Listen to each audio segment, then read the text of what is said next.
15वा अध्याय, ओवी क्रमांक 38. तर हा जो 15वा अध्याय हा अतिशय महत्वाचा अध्याय.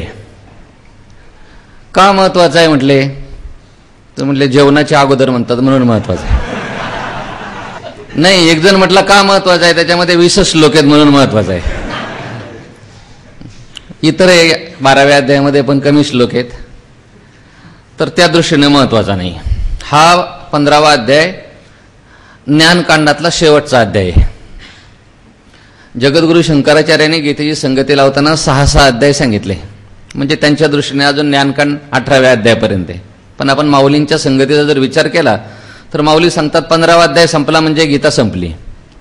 मग पुढचे अध्याय कशाला सांगितले तर पुढचे 2 पुरवणी अध्याय आहेत. आणि शेवटचा जो 18वा अध्याय हा कलश अध्याय, म्हणजे सर्व गीतेचा काय केलेलं आहे त्याच्यामध्ये थोडक्यामध्ये सारांश सांगितला.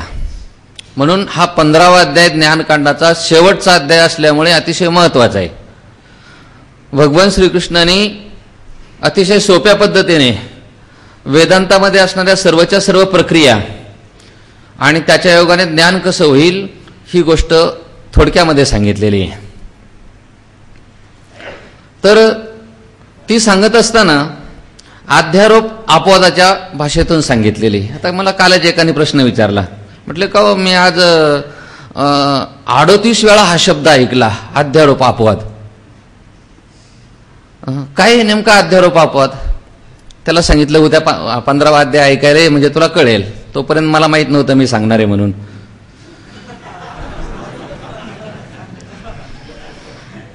तर थोडक्यामध्ये सांगतो अध्यारोप आणि अपवाद म्हणजे काय. उदाहरणाने तर दिवाळी जवळ आलेली आहे आता, आणि दिवाळीच्या वेळेला वेगवेगळ्या प्रकारचे फटाके उडवले जातात. पक्वान्न नाही, पक्वान्न तर असतात. आणि त्याच्यामध्ये पूर्वीच्या काळात शोभेची दारू उडवली जायची. आणि मग त्या शोभेची दारू उडवताना वेगवेगळ्या प्रकारच्या आकार त्याला दिले जायचे. एकाने काय केलं, हत्ती तयार केला. हत्ती शोभेच्या दारूचाच काय केला, हत्ती. आतमध्ये दारू भरली शोभेची आणि बाहेरून हत्तीचा आकार दिला. खूप सुंदर हत्ती बनवला. इतका सुंदर बनवला की बस लोक पाहतच राहायचे त्याच्याकडे. आणि मग आता दिवाळी म्हटले, लक्ष्मीपूजन झालं, आता पेटवायचा हत्ती, उडवून द्यायचा. आणि इकडून पेटवायला सुरुवात केली आणि तिकडून एक जण म्हटलं अरे दोन्ही कानांमध्ये थोडासा फरक आहे, इकडचा कान छोटा आहे आणि इकडचा कान मोठा आहे. म्हटला जाऊ दे, म्हटलं छोटा असू दे नाही तर मोठा असू दे, याला काय करायचं आता, उडवूनच द्यायचंय. तसा हत्ती किती सुंदर केला तर सुंदरतेसाठी हत्ती नाही, तो कशासाठी, उडवून देण्यासाठी हत्ती. याला म्हणायचं अध्यारोप आणि अपवाद. तसं संसार वृक्षाचं वर्णन केलं विस्ताराने, हा झाला अध्यारोप. म्हणजे याच्यातून संसार वृक्ष सांगायचं का एवढा मोठा आहे, नाही. न रूपमस्य ततोपलभ्यते नांतो न चादिर न च संप्रतिष्ठा, हा झाला अपवाद. पण हा कशाने येईल, आताच विषय गेला की 14व्या अध्यायाच्या अंती भगवंताने निर्णय केला. काय निर्णय केला, तैसा ज्ञानाचे दिठी जो माते शेवी किरीटी तो होय ब्रह्मतेच्या मुगुटी चुडारत्न. ज्ञानाच्या दृष्टीने जो माझं सेवन करतो तो ब्रह्मतेच्या मुकुटावर चुडारत्न होतो. म्हणजे ज्ञानाने ही गुणातीत अवस्था काय होत असते, प्राप्त होत असते. मग ते ज्ञान काय आहे, ते ज्ञान कशाने प्राप्त होईल, तर ते ज्ञान या अध्यायामध्ये सांगायचे. म्हणून हा अध्याय महत्वाचा आहे. सर्व संसार वृक्षाचा बाध करायचा, नंतर सर्व उपाधीचा बाध करायचा, तसं ज्ञान सांगता येत नाही. आणि म्हणून ते निरुपाधिक तत्व सांगायचंय. पण आता यासाठी अगोदर क्षराक्षर पुरुषाची काय केली, उपाधी सांगितली. नाही, उपाधीचा बाध करून जे निर्विशेष शिल्लक राहिलं तर ते कोण राहिलं, ते तत्व शिल्लक राहिलेलं, ते तत्व, ते ज्ञान. मग ज्ञान कशाने प्राप्त होईल, नाही का, ज्ञानामुळे मोक्ष प्राप्त होतो. आपण बघितलं आता मोक्षाला साधन कोण आहे, ज्ञान आहे. पण ज्ञान कशाने प्राप्त होईल तर त्यासाठी असावं लागतं वैराग्य. वैराग्याशिवाय जरी ज्ञान प्राप्त झालं, जर वैराग्य नसेल तर ते ज्ञान काय होत नाही, अंतःकरणामध्ये स्थिर राहत नाही. आणि त्यासाठी काय असलं पाहिजे, वैराग्य असलं पाहिजे. मग हे वैराग्य कशाने प्राप्त होईल, वैराग्य प्राप्त होण्यासाठी अनेक उपाय सांगितलेले आहेत. पहिला उपाय सांगितला की अंतःकरणातले दोष आहेत ते दोष घालवले पाहिजे आणि त्यासाठी निष्काम कर्म केलं पाहिजे. तया सर्वात्मका ईश्वरा, स्वकर्म कुसुमाची विरा पूजा केली होया अपारा तोषा लागी. मग ती पूजलेनी ती रिजलेनी आत्मराजे वैराग्य सिद्धी देजे पसा येत या. ही वैराग्य सिद्धी आहे आणि तो परमात्मा ती सिद्धी काय करत असतो, देत असतो. निष्काम उपासनेने वैराग्य प्राप्त होतं आणि सगुण भक्तीनं सुद्धा काय होत असतं, वैराग्य प्राप्त होत असतं. आणखीन वैराग्य प्राप्त होण्याचे उपाय सांगितलेत की विषयाच्या ठिकाणी दोष दर्शन केलं की हे विषय कसे आहेत, सातिशय दोषाने युक्त आहेत. विषयाच्या ठिकाणी दोष दर्शनाने सुद्धा काय होत असतं, वैराग्य प्राप्त होतं. विषय मिथ्या आहेत असं चिंतन केलं तरी सुद्धा काय होत असतं, वैराग्य प्राप्त होत असतं. पण या अध्यायामध्ये मुख्य सांगायचं ते म्हणजे विषयाची अनित्यता. हा संसार कसा आहे तर अनित्य आहे, अनित्य. आणि मग ती अनित्यता सांगताना त्या अनित्यता जर विचार केला, हे विषय शाश्वत टिकणारे नाहीत, दीर्घकाळ टिकणारे नाहीत, येणारे जाणारे आहेत, आगमापायी आहेत. आणि त्या विषयापासून शेवटी पदरामध्ये काय पडणारे, दुःखच पडणारे. अशा प्रकारचा जर विचार केला तर त्याच्यापासून काय होत असतं, वैराग्य प्राप्त होतं, वैराग्य. मग ती विरक्ती कशा प्रकारची आहे की ती विरक्ती काय होते, अंतःकरणामध्ये येऊन राहते, अंतःकरणाला वरते. पाठीमागे गेला हा विषय. जे वैराग्य निरपेक्षतेचा गळा गिवसित असे, जो निरपेक्ष आहे त्याला ती काय करत असते, वरत असते. आणि मग हे भगवान श्रीकृष्णाने अनेक ठिकाणी सांगितले भगवद्गीतेमध्ये, एका ठिकाणी नाही सांगितलं. आणि शिवाय विचार करून सांगितलेले. आपण बोलतो ते विचार करून नाही बोलत, जे मनाला वाटेल ते बोलतो. आता माऊली मनाला वाटेल ते बोलले, पण त्याच्यातून काय निष्पन्न झालं, घेता ऐशे कोड आतोडले. मग ते वैराग्य कसं आहे तर त्या वैराग्याचा प्रकार सांगतात. जे विषय रांधिली रस सोय, जै जेवणारा ठाव्य होय, तै तो ताटची सांडोनी जाई जिया परी. एखादा मनुष्य 15 दिवस झाला त्याला काहीच खायला मिळालं नाही आणि इथं अष्टदशामध्ये येऊन बसला आणि झोपायला लागला. विषय रांधिली रस सोय, आणि तो जेवायला बसला आणि बसल्याच्या नंतर त्याला सांगितलं, बाबा रे हे खाऊ नको, ह्याच्यामध्ये विष कालवलेलं, खाईल का तो? तो निघाला, उठून पळायला लागला. त्यावेळेला मालकाने सांगितलं, बाबा थांब, तू जेवल्याच्या नंतर तुला मी 10,000 रुपये दक्षिणा देणार आहे, थांबेल का तो? नाही, ताटची सांडून पळ सुटला, ताट सांडून. त्याप्रमाणे तैशी संसार आहे समजता, जाणीजे जे अनित्यता तै वैराग्य दवडिता पाठी लागे. त्याप्रमाणे तो विषाचं ताट सोडून ज्याप्रमाणे तो निघून जातो, त्याप्रमाणे हा जो संसार आहे, हा संसार कसा आहे, अनित्य आहे. त्या संसाराचं जर अनित्यत्व जर त्यानं जाणलं तर म्हणतात वैराग्य मिळवण्यासाठी त्याला प्रयत्न करावा लागत नाही. वैराग्याला याने दौडायचा प्रयत्न केला, वैराग्याला घालवून दिलं तरी सुद्धा ते वैराग्य काय होतं, याच्या पाठीमागे लागतं. मग ती अनित्यता तरी काय आहे तर माऊली सांगतात. माऊलीनं सगळ्याची संगती सांगितली. आता अध्यायाची संगती सांगितली, प्रत्येक श्लोकाची संगती सांगतात, नवे नवे कोणता विषय त्या विषयाची सुद्धा काय करतात, संगती सांगतात. तर आता अनित्यत्व या कैसे तेची वृक्षाकारमिषे सांगितत असे विश्वेचे पंचदशी. आता त्या संसाराचं अनित्यत्व कशा प्रकारचं आहे तेच या ठिकाणी वृक्षाकारमिषे, वृक्षाच्या रूपकाच्या द्वारा काय केलं जाणार आहे या ठिकाणी सांगणार आहे. कोण सांगणार आहे, विश्वेशे, जो विश्वाचा मालक भगवान श्रीकृष्ण तो सांगणार आहे. कुठं सांगणार आहे, पंचदशी. पंचदशीमध्ये सांगणार आहे, पंचदशीमध्ये नाही सांगणार, 15व्या अध्यायामध्ये सांगणार आहे. पंचदशी म्हणजे 15वा अध्याय. उपडिले कवतिके झाड एरी मोहरा ठाके, ते वेगे जैसे सुके तैसे हे नव्हे. खरं तर पहिला श्लोक इथे असायला पाहिजे होता. वैकुंठवासी गुरुवर्य खंदारकर महाराज सांगायचे, हा अभ्यासाचा विषय. आपण पाठीमागे 14व्या अध्यायामध्ये पण बघितलं, श्लोक मागं पुढं, शेवटचे श्लोक मागं पुढं झालेले आहेत. आणि ते सांगायचे की 15व्या अध्यायातला पहिला श्लोक इथं असायला पाहिजे होता. हे अवतरण संपलं, आता मूळ विषयाला काय झालेले, सुरुवात झालेली आहे, म्हणून इथे असायला पाहिजे. किंवा माऊलीनं सांगितलं, गुरुवर्य बाबा सांगतात की त्या श्लोकांना इतकी घाई झाली की ते श्लोक काय झालेले कुठेही येऊन बसले. तसं माझ्या बोलण्यात पण होणार आहे, शब्दांना आता इतकी घाई होणार आहे की ते कुठेही बसतील. तुम्ही सर्वज्ञ होते समजून घ्यायचं. उपडिले कौतिके झाड एरी मोरा ठाके. त्याप्रमाणे उपडिले, उपडिले म्हणजे उपटलंय ते झाड. कसं उपटलं म्हणतात, कवतिके, सहज उपटून टाकलं. आणि उपटून टाकल्यामुळं झाड एरी मोरा टाके, ते जे झाड आहे, मोहरा टाके म्हणजे विरुद्ध बाजूने ते जे झाड आहे, म्हणजे त्याचं बुड कसं आहे, वर आहे. मुळं कुठं आहेत? वर आहेत. आणि ते झाडाच्या फांद्या कुठं वाढलेल्या आहेत? खाली आहेत. शेंडा खाली आहे. अशा प्रकारचं ते झाड आहे. पण आपण जर व्यवहारामध्ये बघितलं, तुम्ही जर कधी बद्रीनाथला केदारनाथला गेले असेल तर वाऱ्याने तिथे मोठमोठी झाडं उन्मळून पडतात. आपल्याकडे जरी झाडं उन्मळून पडले तरी त्याचं मूळ वर होत नाही, पण तिकडे ते डोंगर असल्यामुळे त्या झाडाचं मूळ वर होतं आणि शेंडा काय होतं? खाली होतं. पण जरी असं असलं तरी सुद्धा ते वेगे सुके, बाहेरचं जे झाड आहे ते काय होतं? लवकर सुकून जातं. पण तैसे हे नव्हे. हा जो संसार रूपी वृक्ष आहे हा जरी उलटा असला, त्याची जरी मुळं वर असली आणि शेंडा जरी खाली असला तरी ते लवकर सुकत नाही. का लवकर सुकत नाही? तर त्याचं मूळ कोण आहे? ऊर्ध्व मूल. ऊर्ध्व म्हणजे सर्वोत्कृष्ट असं त्याचं मूळ आहे. आणि तो कोण आहे सर्वोत्कृष्ट?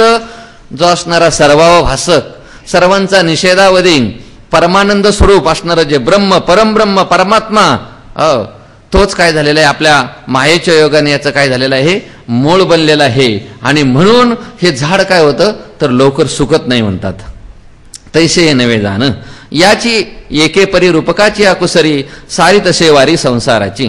याची एकेपरी, याच एका प्रकाराने काय केलंय म्हणतात? रूपकाची कुसरी. या ठिकाणी संसार वृक्षाचं काय केलेलं आहे? रूपक केले. रूपक. आणि त्या रूपकाच्या कुशरी म्हणजे कौशल्याने काय केले? या संसार वृक्षाचं वर्णन केलं आणि त्या वर्णनाच्या योगाने त्याचं फळ काय म्हणतात? संसाराची वारी सारी तसे. इथं रूपक केलं. रूपक. बरं का? फार सुंदर चिंतन आहे या ठिकाणी, पण आता वेळ नाही आपल्याकडे सांगायला. साहित्यशास्त्रामध्ये वेगवेगळ्या प्रकारचे साहित्यशास्त्र कसं असावं याची माहिती सांगितलेली आहे. मंभट नावाचा एक साहित्यकार होऊन गेला आणि त्यांनी काव्यप्रकाश नावाचा ग्रंथ लिहिलेला आहे. त्याच्यामध्ये त्यांनी असं सांगितलंय की साहित्यामध्ये अलंकार असले तरी काही बिघडत नाही आणि नसले तरी काही बिघडत नाही. काव्याची काही हानी होत नाही. पण काव्यामध्ये काय असला पाहिजे? रस असला पाहिजे. कारण रस हा काव्याचा आत्मा आहे. वाक्यम रसात्मकम काव्यम असं त्यानं म्हटलेलं आहे. त्या योग वशिष्ठामध्ये वशिष्ठ मुनीने असं म्हटलंय की जर श्रोत्याच्या मनावर तुमचा सिद्धांत चांगल्या प्रकारे बिंबवायचा असेल ना तर त्याच्यामध्ये हे अलंकार वगैरे सांगितले पाहिजे. उत्प्रेक्षाचे जे अलंकार आहे ते सांगितले पाहिजे. त्या योगाने काय होतं? तेलाचा थेंब जर पाण्यावर टाकला तर तो जसा पसरतो तसं ते ज्ञान श्रोत्याच्या अंतःकरणामध्ये पसरतं. आणि याच्या वाचून सांगितलेलं जे ज्ञान आहे ते शुष्क ज्ञान आहे. ते ज्ञान श्रोत्याच्या अंतःकरणामध्ये लवकर जाऊन भिडत नाही. कशा प्रकारे त्याने उदाहरण दिलंय? जसं राखेमध्ये हवन केलं तर त्याचा काही उपयोग होत नाही त्याप्रमाणे. म्हणून शास्त्रामध्ये हे असलं पाहिजे. म्हणून माऊलीनं जागोजागी, माऊलीनं नाही संतांनी सुद्धा जागोजागी या उपमादी अलंकाराचा काय केलेला आहे? उपयोग केलेला आहे. अलंकार दोन प्रकारचे आहेत. एक शब्द अलंकार आणि दुसरा अर्थ अलंकार. शब्दावर आधारित अलंकार आहे त्याला शब्द अलंकार म्हणतात आणि अर्थावर आधारित जे अलंकार आहे त्याला अर्थ अलंकार म्हणतात. त्या शब्द अलंकाराचं सांगत नाही मी. त्या अर्थ अलंकारामध्ये सगळ्यात पहिला आणि महत्वाचा अलंकार येतो म्हणजे उपमा. उपमा म्हणजे काय? एका वस्तूसारखी दुसरी वस्तू, त्याच्यामध्ये काहीतरी सादृश्य असणं, याला म्हटलं जातं उपमा. पण त्याच्याही पुढे जाऊन दुसरा अलंकार आहे उत्प्रेक्षा. उत्प्रेक्षा अलंकारामध्ये उपमान आणि उपमे जवळजवळ सारखेच असतात. म्हणजे जणू, वाटे, गमे अशा प्रकारचे शब्द तिथं वापरलेले असतात. आणि त्याच्याही पुढची पायरी आहे तो म्हणजे रूपक अलंकार. रूपक अलंकारामध्ये उपमान आणि उपमे याच्यामध्ये कुठल्याही प्रकारचा भेद नसतो. त्याच्यामध्ये एकत्वाने वर्णन केलेलं असतं. दोन्ही जणू काय आहेत? एकच आहे अशा प्रकारचं काय केलेलं असतं? वर्णन केलेलं असतं. उदाहरण सांगितलंय. ऊट पुरुषोत्तमा, वाट पाहे रमा, दावी मुखचंद्रमा. मुखचंद्रमा, मुख आणि चंद्र वेगळे नाहीत. तुझं मुख चंद्रासारखे हा उपमा अलंकार झाला आणि तुझं मुख जणू काही चंद्रच आहे हा उत्प्रेक्ष अलंकार झाला. आणि तुझं मुख आणि चंद्र हे दोन्ही कसे आहेत? एकच आहेत हा रूपक अलंकार झाला. किंवा दुसरं उदाहरण सांगू का मी तुम्हाला सगळ्यांच्या परिचयाचं? नाचू कीर्तनाचे रंगी, ज्ञान दीप लावू जगी. ज्ञान वेगळं आहे आणि दिवा वेगळा आहे असं नाही. ज्ञान हाच काय आहे? दिवा आहे. हा झाला रूपक अलंकार. संतांनी जागोजागी ज्ञानेश्वरीमध्ये तर इतकी रूपक आहेत पाठीमागे माया नदीचं रूपक आहे, श्रीगुरूचं रूपकाच्या रूपाने अनेक ठिकाणी वर्णन केलंय, सूर्याचं रूपक केलेलं आहे, अशी खूप रूपक आहेत. ही रूपकं आपल्याला समजली पाहिजे. म्हणजे ज्ञानेश्वरीच्या महाराजांनी आता सांगितलं की ज्ञानेश्वरीमध्ये काय नाही, सर्व काही आहे. म्हणून सर्वांगाने ज्ञानेश्वरीचा अभ्यास झाला पाहिजे. आणि म्हणून मी या ठिकाणी काय करणार आहे, रूपकाच्या कुसरी संसार वृक्षाचं रूपक करून चांगल्या प्रकारे मी तुला काय करणार आहे, या संसार वृक्षाचं वर्णन करणार आहे. त्याचं फल काय आहे, संसाराची वारी सारी तसे. वारी वारी म्हणजे आपण वारी करतो, पंढरपूरला जाणं येणं, पुन्हा पुन्हा जाणं, पुन्हा पुन्हा येणं. तर संसार पुन्हा पुन्हा जन्माला येणं, पुन्हा पुन्हा मरणं, पुनरुपी जननम पुनरुपी मरणम. ही वारीच काय होणार आहे, त्याच्या योगानं संपून जाणार आहे. अशा प्रकारची ही वारी. आणि करो आणि संसार वावो, स्वरूपी हंते ठावो, होवा द्यावो 15वा. हा फार सुंदर ओवी. 15व्या अध्यायाचं प्रयोजन सांगितलं या ओवीमध्ये. 15व्या अध्यायामध्ये काय विषय सांगणार आहेत तो त्याचं थोडक्यामध्ये सूत्र रूपाने या ठिकाणी काय केलेलं आहे, माऊलीनं वर्णन केले. हे विषय वाक्य आहे बरं का. जसं काय म्हणतात, सूत्र असतं एखादं आणि त्या सूत्राचं विषय वाक्य. जसं सूत्र आहे काय ब्रह्मसूत्रामध्ये, जन्मादेशयतः हे सूत्र आहे. मग या सूत्राचं विषय वाक्य काय आहे, यतो वा इमानी भूतानी जायन्ते, हे झाले विषय वाक्य. आणि तसं या 15व्या अध्यायाचं विषय वाक्य काय आहे, करो आणि संसार वावो. हा जो संसार आहे, हा संसार काय करायचा आहे, वावो करायचा आहे. वावो, या संसाराचं जे मिथ्यात्व आहे ते मिथ्यात्व काय करायचंय, सिद्ध करायचंय. आणि संसाराचं मिथ्यात्व सिद्ध करून स्वरूपी आणते ठावो. आपली जी अहंता आहे ती अहंता कुठपर्यंत आपल्या देहाच्या ठिकाणी, तिथून काढायची आणि आपल्या स्वस्वरूपाच्या ठिकाणी काय करायची, ती स्थिर करायची. आणि हे होण्यासाठी हा अध्याय 15वा. म्हणजे वेदांताचा जो मुख्य सिद्धांत आहे, काय वेदांताचा सिद्धांत आहे, ब्रह्म सत्यम जगन मिथ्या जीवो ब्रह्मैव नापरा. म्हणजे जगन मिथ्यात्वासह जीवाचं आणि ब्रह्माचं ऐक्य या 15व्या अध्यायामध्ये सांगायचे. हा 15व्या अध्यायाचा काय आहे, मुख्य विषय आहे. आणि त्याच्यासाठी या संसाराची काय समजली पाहिजे, अनित्यता समजली. जोपर्यंत अनित्यता समजत नाही तोपर्यंत हा सिद्धांत चांगला पटत नाही. कशाप्रमाणे एक छोटंसं उदाहरण सांगतो. तर एक मनुष्य होता बघा, त्याला विचारलं, बाबा तू हॉटेलमध्ये का जात नाही. म्हणलं मी गरीब माणूस, कुठून जाणार बाबा हॉटेलमध्ये, माझ्याकडे काही पैसे नाही, त्यामुळे मी हॉटेलमध्ये जात नाही. दुसरा एक मनुष्य होता, तो कायमचाच हॉटेलमध्ये जायचा, कारण तो श्रीमंत होता, पैशावाला होता, घरी जेवायला मिळत नव्हतं म्हणून हॉटेलमध्ये जायचा. घरी असलं तरी हॉटेलमधलंच गोड लागतं माणसांना. आणि मग तो मनुष्य एक दिवस हॉटेलमध्ये गेला आणि त्या हॉटेल मालकाला सांगितलं, का रे मी रात्री ही भजी खाल्ली, त्यावेळेला ती अशी लागत नव्हती, आणि मला रात्री वेगळी भजी दिली ना आता वेगळी भजी दिली, आताच्या सारखी ती रात्रीची भजी कशी नव्हती, सांग बरं. मग त्या हॉटेल मालकाने काय केलं, लगेच नोकराला बोलवलं. म्हटलं, का रे हे नेहमीचं गिऱ्हाईक आपल्याला, तुला माहित नाही का, आणि तू त्याला चांगली भजी देत नाही. अहो म्हटलं, मालक याचं जरा डोकं फिरले. म्हटलं काय झालं. अहो म्हटलं, मी रात्री याला जी भजी खायला दिली होती ना, ती त्याने 2-4 खाली, बाकीची तशी शिल्लक केली, तीच आणून दिली मी याला परत आता. आणि तो काय म्हणतो, ही आताची भजी फार चांगली आहेत. मग आता त्या माणसाला समजलं ही भजी कधीची आहेत, रात्रीचीच भजी आहेत, तो खाईल का ती भजी. त्याप्रमाणे संसाराचं काय एकदा अनित्य समजलं रे, समजलं की संसाराच्या ठिकाणी पुन्हा प्रवृत्ती होईल का, नाही होणार. आणि म्हणून त्यासाठी वैराग्य असलं पाहिजे. आणि वैराग्याच्या योगाने हे ज्ञान, आत्मस्वरूपाचं ज्ञान चांगल्या प्रकारे काय होत असतं, कळत असतं. आणि हा जो संसार आहे, संसार मिथ्या आहे हे पटत असतं. आणि तोच या 15व्या अध्यायाचा काय आहे तर मुख्य विषय. आता हेच आगवे ग्रंथ गर्भीचे चांगावे, उपलवेले जीवे आकर्णिजे. आणि हेच आता भगवान श्रीकृष्ण सांगतात की ग्रंथ गर्भीचे चांगावे, आगवे ग्रंथ गर्भीचे चांगावे. म्हणजे या ग्रंथाच्या गर्भामध्ये, या ग्रंथाच्या पोटामध्ये, म्हणजे या 15व्या अध्यायामध्ये असणारा जो विषय आहे तोच विषय उपलविले जीवे आकर्णिजे. मी काय करणार आहे, संपूर्णपणे विस्ताराने काय करणार आहे तर सांगणार आहे. आकर्णिजे, तो तुम्ही काय करा, चांगला व्यवस्थित ध्यान देऊन, चित्त देऊन, न झोपता व्यवस्थित काय करा, तुम्ही ऐका. तरी महानंद समुद्रू जो पूर्ण पौर्णिमा चंद्रू, तो द्वारकेचा नरेंद्र ऐसे म्हणे. आणि मग तो सांगणारा कोण आहे, सांगणारा कोण, येडागाबाळा नाही तो सांगणारा, तो कोण आहे, महानंद समुद्र. अरे अनंत अशा अमर्याद असणारा जो समुद्र आहे, ब्रह्मानंदाचा समुद्र आहे. पुन्हा तो कसा आहे, पूर्ण पौर्णिमा चंद्र, पौर्णिमेचा पूर्ण अशा प्रकारचा चंद्र.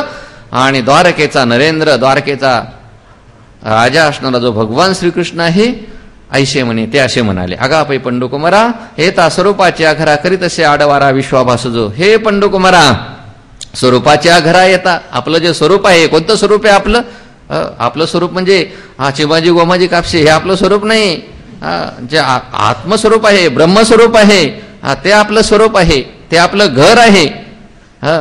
आणि त्या स्वरूपाच्या घरामध्ये येताना अनेक ठिकाणी घर म्हटलंय बरं का. स्वरूपाला काय म्हटलेलं आहे? ज्ञानदेवा घर चिदानंदी किंवा तद्धाम परमम किंवा 12व्या अध्यायामध्ये नाही 9व्या अध्यायामध्ये जिया पावशी अव्यंग निजधाम माझे, हे माझं धाम आहे. आणि मग त्या स्वरूपाच्या घराला येत असताना हा जो विश्वाभास आहे, विश्वाला भास म्हटलंय बरं का. विश्व खरं नाहीये, हे कसं आहे? कल्पित आहे, मिथ्या आहे. पण मिथ्या जरी असलं तरी सुद्धा ते आडवीत असतं. आडवीत असतं म्हणजे आपण त्याला काय करत असतो? सत्य समजत असतो.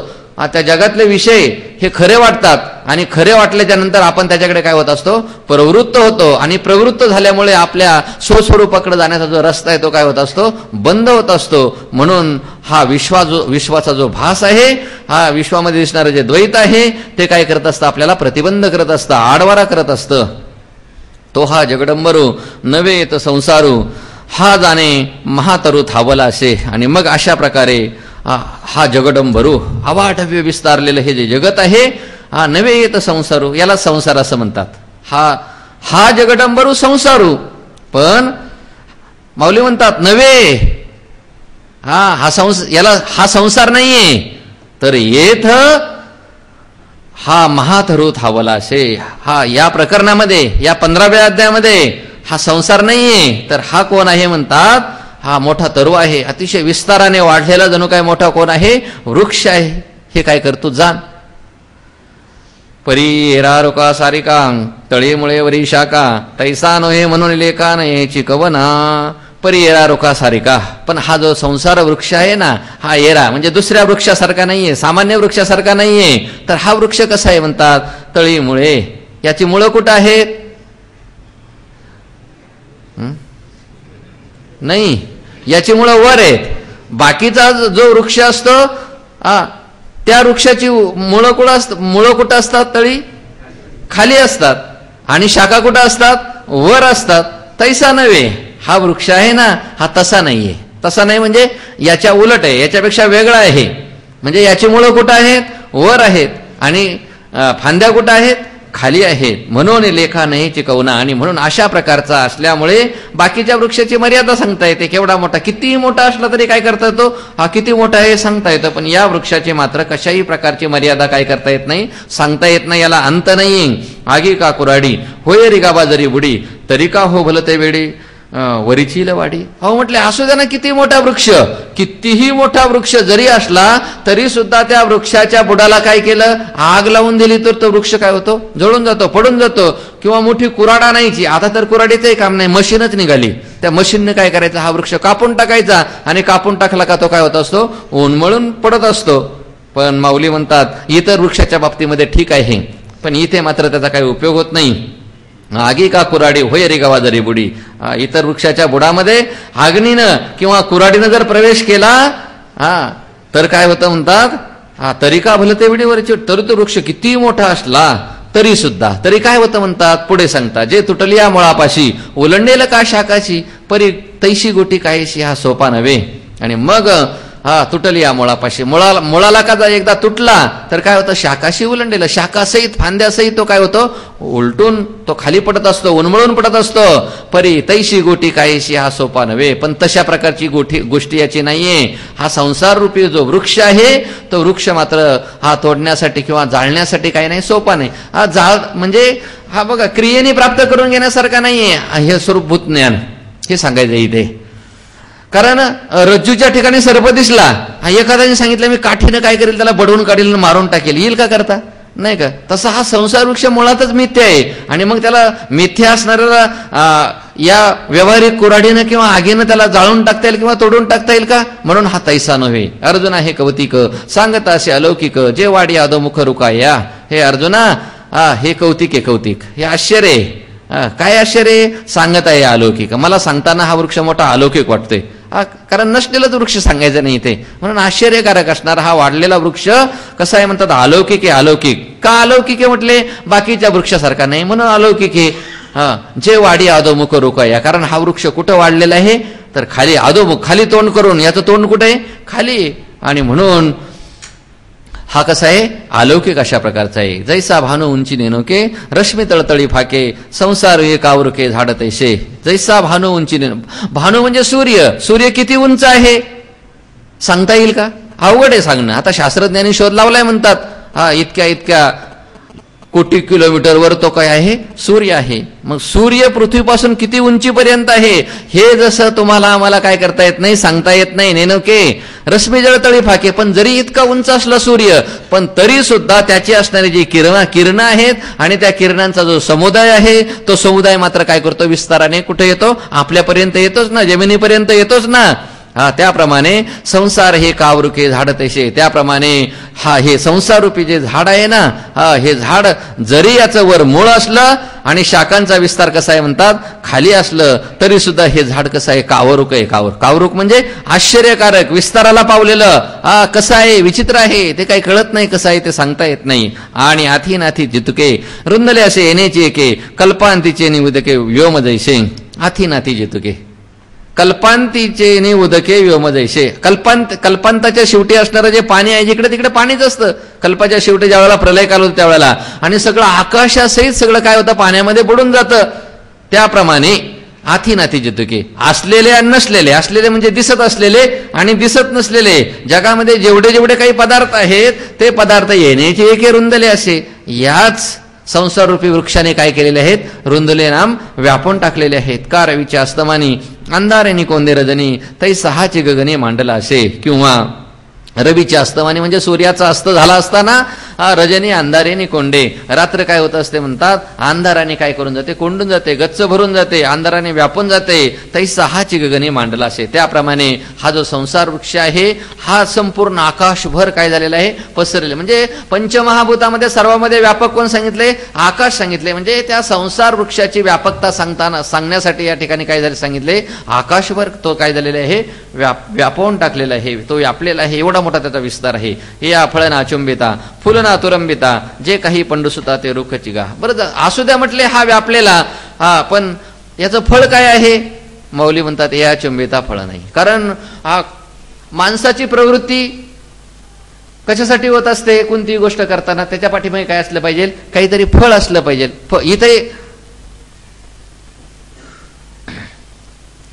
इथं जर यायचं तर त्यासाठी काय असलं पाहिजे, फळ असलं पाहिजे. कोणतंही क्रिया करायची असेल, कोणतंही कर्म करायचे असेल, मंद मनुष्य सुद्धा जर फळ नसेल तर त्या क्रियेकडे काय होत नाही, प्रवृत्त होत नाही. आणि मग सर्वात मोठं जे फळ आहे ते फळ आहे ते म्हणजे सुख. जगात सगळ्यात मोठं फळ कोणतं सांगितलंय, सुख. मग सुख प्राप्ती, सुखाची प्राप्ती आणि आत्यंतिक दुःखाची निवृत्ती, हे वेदांतामध्ये काय सांगितलेलं आहे, प्रयोजन सांगितलेलं आहे, फल सांगितलेलं आहे. मग या संसार वृक्षाचं फल काय आहे म्हटले तर माऊली सांगतात या फल ना चुंबिता. जर आपण अनुभव करण्याकरता गेलं, खाण्याकरता गेलं तर या संसार रूपी वृक्षाला सुखरूपी फळ कधीही लागत नाही. बरं नसू द्या म्हटले त्याला फळ, पण वास घेण्यासाठी फुल तरी असेल ना. तर माऊली सांगतात फुल ना तुरंबिता, वास घ्यायला गेलं तर त्या भोगरूपी फूल सुद्धा त्या ठिकाणी काय होत नाही, हाताला लागत नाही. मग जे काही पंडुसुता ते रुखचिगा, अशा प्रकारचं जे काही आहे तो हा संसार वृक्ष जिकडे तिकडे आहे, हा ऊर्ध्व मूळ आहे. परी उन्मळीला नोहें येण्याचे हा वय शाडवळोगा, हा ऊर्ध्व मूळ आहे. या वृक्षाचं मूळ कुठं आहे म्हणतात, वर आहे. परी उन्मळीला नोहे, पण जरी त्याचं मूळ वर असलं तरी सुद्धा तो खाली उपडून पडलेला आहे का, उन्मळून पडलेला आहे का, असं मात्र नाही. पण जरी त्याचं वर मूळ असलं तरी सुद्धा बाकीचे जे वृक्ष आहेत त्याचं मूळ काय एकदा वर झालं म्हणजे तो उन्मळून पडला का ते काय होतात, जळून जातात. पण हा मात्र वृक्ष कसा आहे, जरी मूळ वर असलं आणि खाली शाखा असल्या तरी येण्याचे हवय शाडोळगात. या कारणानेच उलट त्याच्यामुळेच तो कसा आहे, शाडोळ म्हणजे अधिक टवटवीत आहे, अधिक कसा आहे, हिरवागार आहे, खूप मोठा विस्ताराला पावलेला आहे. कारण याचं मूळ कोण आहे, मी आता सांगितलं ब्रह्म हे या वृक्षाचं काय आहे, मूळ आहे. आणि मग ब्रह्म त्याचं मूळ असल्यामुळे ब्रह्माच्या ठिकाणी असणारे जे आस्ती भाती प्रिय तेच काय, तेच कुठं आलेलं आहे, त्याचाच रस या वृक्षापर्यंत येऊन काय झालेला आहे, पोहोचलेला आहे. आणि म्हणून हा संसाररूपी जो वृक्ष आहे तो वृक्ष कसा आहे, हिरवागार आहे. आणि ऊर्ध्वमूळ ऐसे निगदिले की रसे परी आदी असोसे मुळे या. आणि ऊर्ध्वमूळ ऐसे निगदिले, या वृक्षाचं मूळ कसं आहे, वर आहे. हे काय केले, निगदिले म्हणजे सांगितलंय, स्पष्ट करून सांगितलंय. कोणी सांगितलंय, भगवान श्रीकृष्णांनी सांगितलंय, पुढे सांगणार आहेत.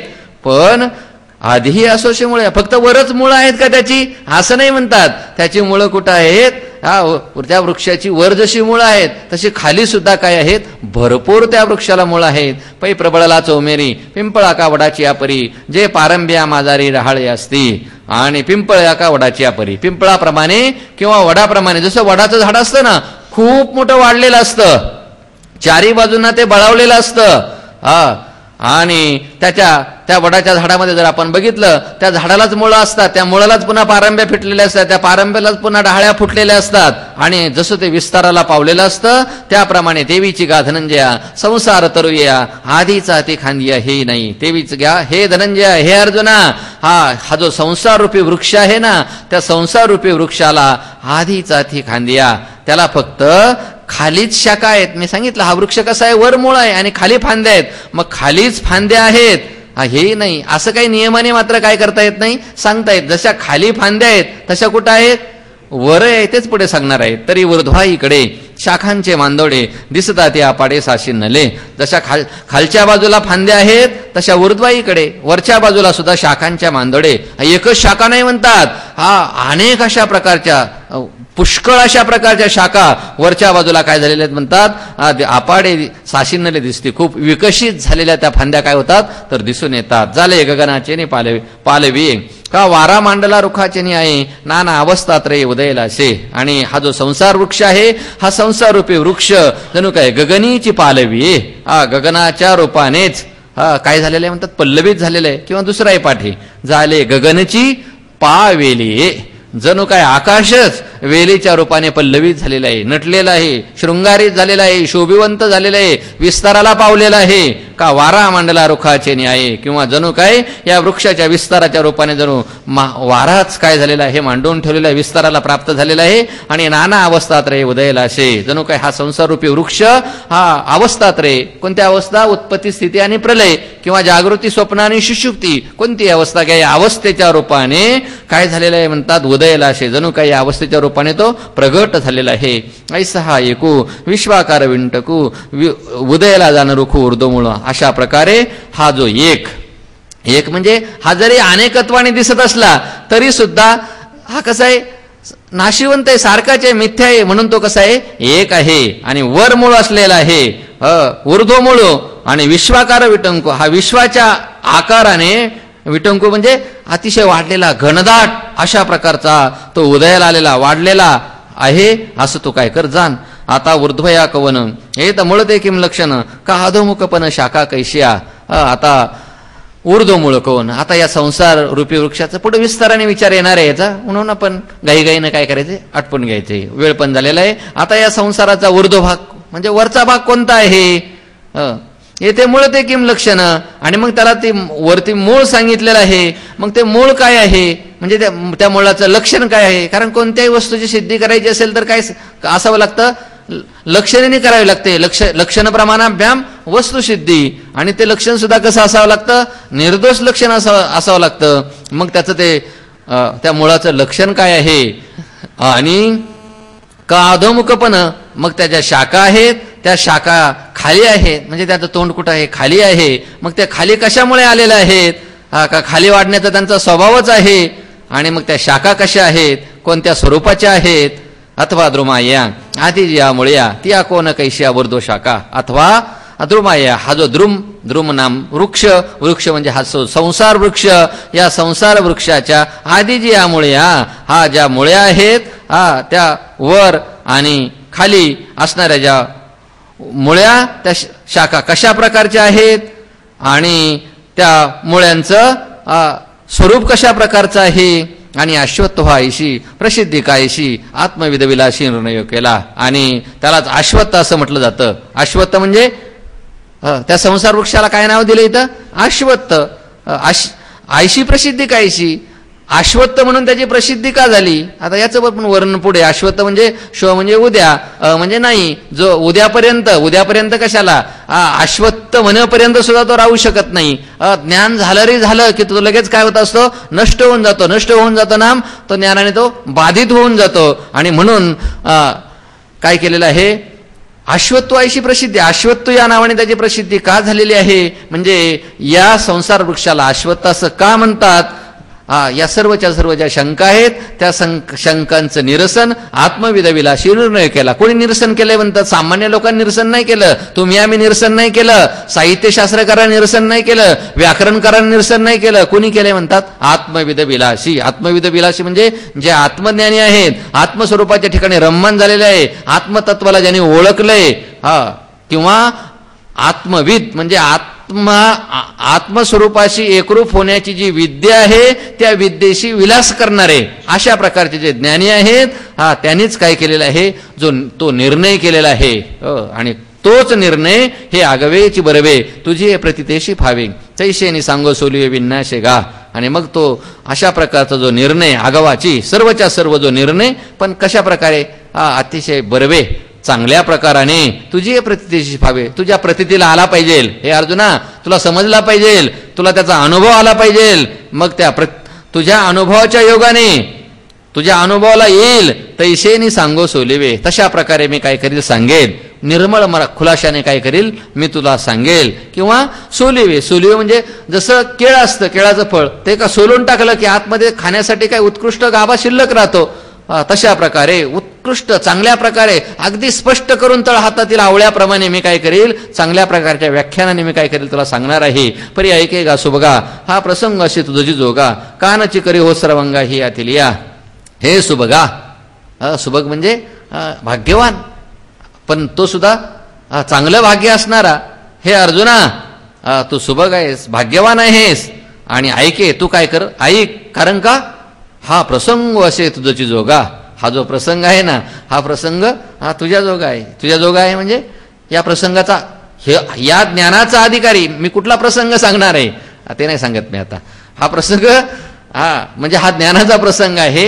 आणि हा ज्ञानाचा अधिकारी कोण आहेस? तूच आहेस. अर्जुनासारखा अधिकारी या जगात नाही. म्हणून सांगतात की हा प्रसंग तुझ्यासारखा आहेस, तूच एक ज्ञानाचा अधिकारी आहेस. आणि पण अर्जुना, असं जरी असलं ना तरी सुद्धा कानाची करी हो श्रवंगा ये आतील या. भगवान अर्जुनाला सावध करतात की हे अर्जुना, ते श्रवण करण्यासाठी तू काय कर?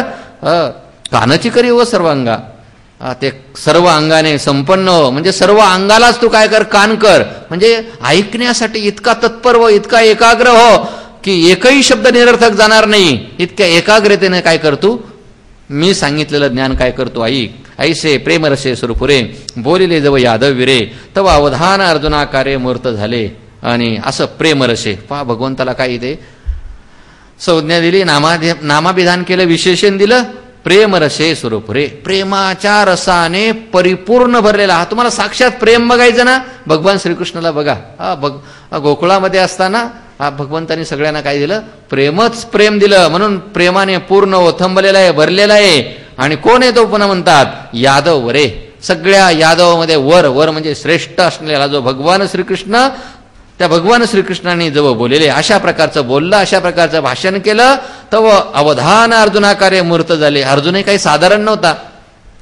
माऊलीनं तर भगवान श्रीकृष्णापेक्षा अर्जुनाचीच विशेष प्रकारे स्तुती केलेली आहे. आणि का न करावी अर्जुनाची स्तुती? अर्जुन होताच तसा ना. जर अर्जुनच नसता तर भगवंतांनी गीता कोणाला सांगितली असती? आणि अर्जुनासाठी गीता सांगितली म्हणून तर आपल्याला ऐकायला मिळाली ना. आणि म्हणून माऊली तोंड भरून काय करतात? त्या अर्जुनाचं वर्णन करतात. आणि माऊली म्हणतात ते जे अवधान आहे ना, अवधान म्हणजे ऐकण्याची जी एकाग्रता आहे ना, ती जणू काय अर्जुनाकार्य मूर्त. अर्जुनाच्या तुम्हाला ते अवधान, ती एकाग्रता जर बघायची ना, त्या अर्जुनाचं स्वरूप हीच कोण आहे?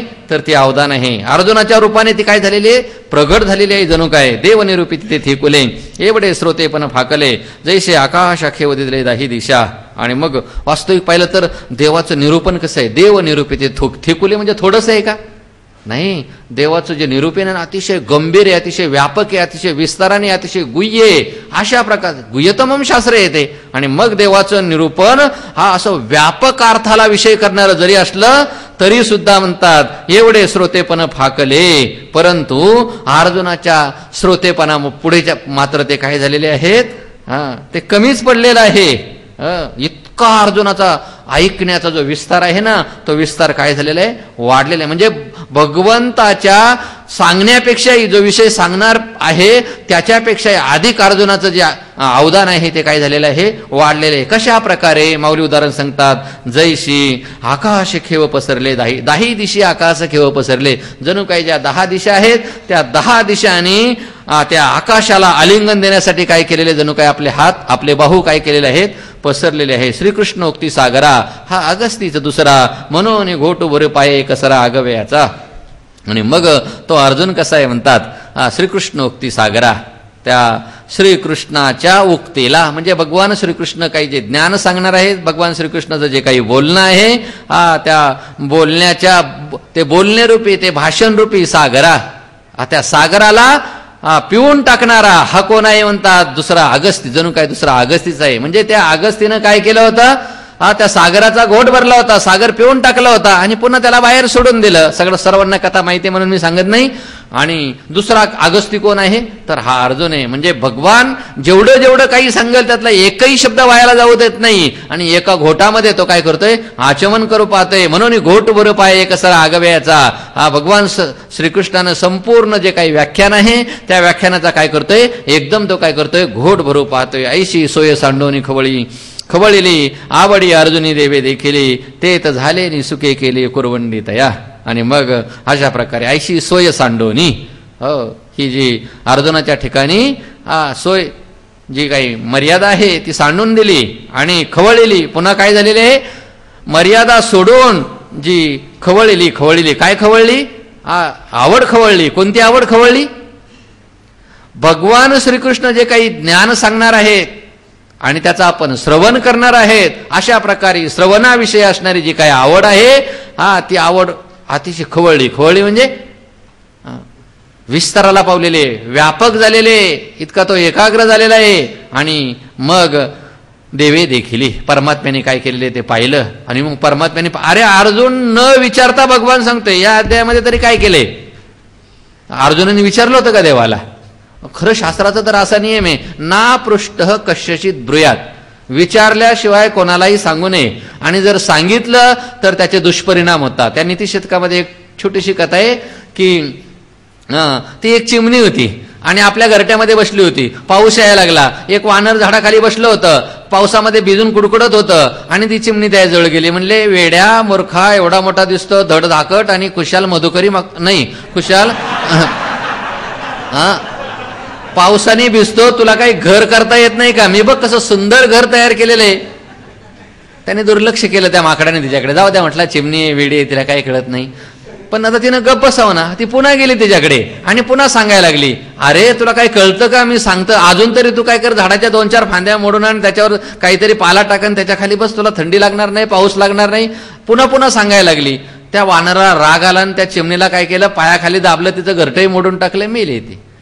म्हणजे विचारल्याशिवाय सांगू नये. पण असा जरी नियम असला तरी आपला पुत्र असेल, आपला शिष्य असेल, तर त्याला मात्र काय करावं, त्यानं विचारलं नाही तरी सुद्धा त्याच्या हिताच्या गोष्टी. आता सर्वात श्रेष्ठ हित कोणतं आहे, हा आत्मतत्वाचा उपदेश करणं, ज्ञानाचा उपदेश करणं, हा सर्वश्रेष्ठ सुख प्राप्त करून देणं, हे खरं हित आहे. म्हणून अर्जुनाने जरी विचारलं नाही तरी सुद्धा भगवान मात्र या ठिकाणी सांगतात. आणि मग अर्जुनाच्या ठिकाणी इतकी श्रवण करण्याविषयी आवड देवाने पाहिली, विस्ताराला निर्माण झालेली. मग देव काय गप्प बसल का, देवे देखिली, ते तर झाले नि सुखे केली कुरवंडित. आणि देवाला सुद्धा काय झालं म्हणतात, खूप आनंद झाला, खूप सुख झालं. खरं तर श्रीगुरूला आनंद कधी होत असतो, जसं आपल्या मुलाला पाहिल्याच्या नंतर आईला आनंद होतं, किंवा शिष्याला सर्व गुण संपन्न, ब्रह्मज्ञानाने संपन्न, अधिकार संपन्न झाल्याच्या नंतर, पाहिल्याच्या नंतर श्रीगुरूला सुद्धा काय होत असतो, आनंद होत असतो. आणि म्हणून देवाला खूप मोठं सुख झालं, खूप मोठा आनंद झाला, खूप मोठा संतोष झाला.